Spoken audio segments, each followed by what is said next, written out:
Creating a thriving ecosystem may seem daunting at first glance. However, I would like to show you how you can have your own small slice of nature in your bedroom without denting your bank account or taking up too much space. Aquariums are great. However, they tend to take up a bit more space and electricity than I'd like. However, a simple glass jar you can get from a big box store can make your own slice of nature at little expense. The materials for the hardscape consist of multiple materials that I have left over from previous projects. Due to using plants in this scape, I'll be using aquasol as the base layer, and I'll be using river sand as the primary layer. Adding the aquasol in small amounts makes it so that I don't have to worry about making too much mistakes. And using a toothbrush makes shaping the soil a lot easier. The materials list and the prices for this scape will be linked down below. And if you like any part of this video, I'd appreciate it if you could show some support and like and subscribe. I'm purposely leaving the sides of the scape visible, so that in the end result you can get a more natural feeling as you can see the different layers of the substrate. Also, when scaping sand, I tend to not make it completely flat, as you want a more natural feeling to your scape and not a completely flat plane.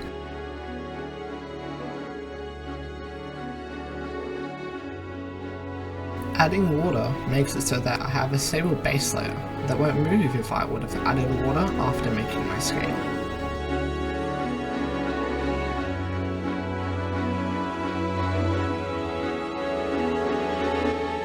Take your time when putting the pieces together, make sure that it's nice and stable and that it's not going to collapse.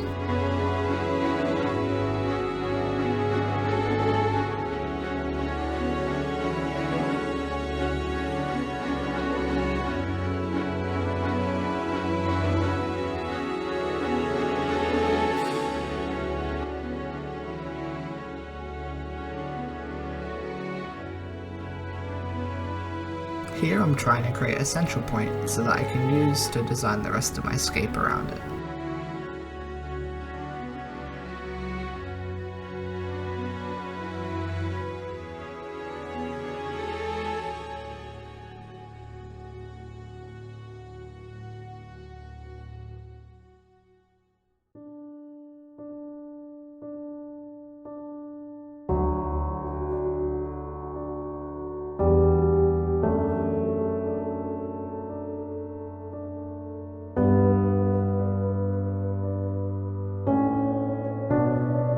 Adding a sense of depth with smaller rocks makes a larger structure appear a lot bigger.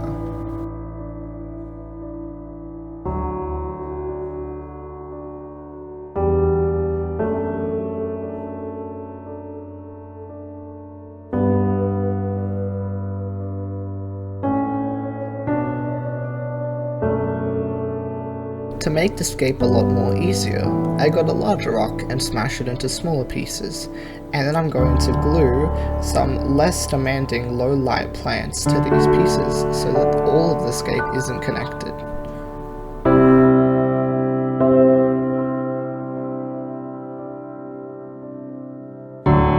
Using tweezers makes it a lot easier to position the plant without having to get your fingers covered in glue.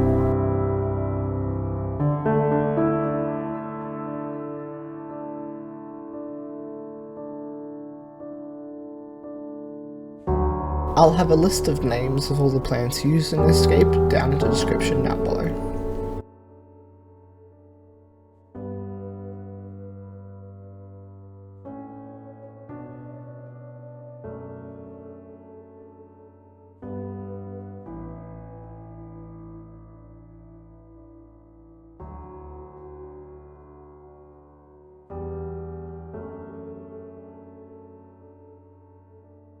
Using the rocks I made, I spread them out evenly across the scape, making sure to use the larger ones in the back and the smaller ones in the front.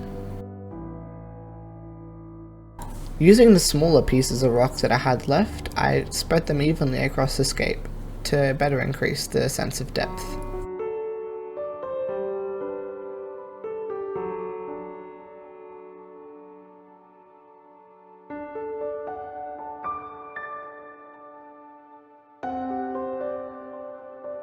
I use slow growing plants throughout this whole scape, however I would be open to using some stem plants in the future. Feel free to let me know if you'd find that interesting.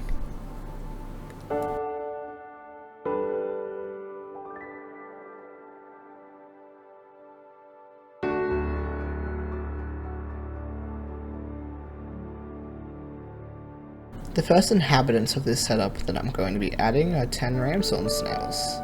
I'm going to be adding some shrimp in the future, and I'll do an update video in a couple of weeks when I add them.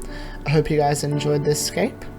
If you have any questions, feel free to leave them down below, and I'd appreciate some advice, as this is my first time giving this a go.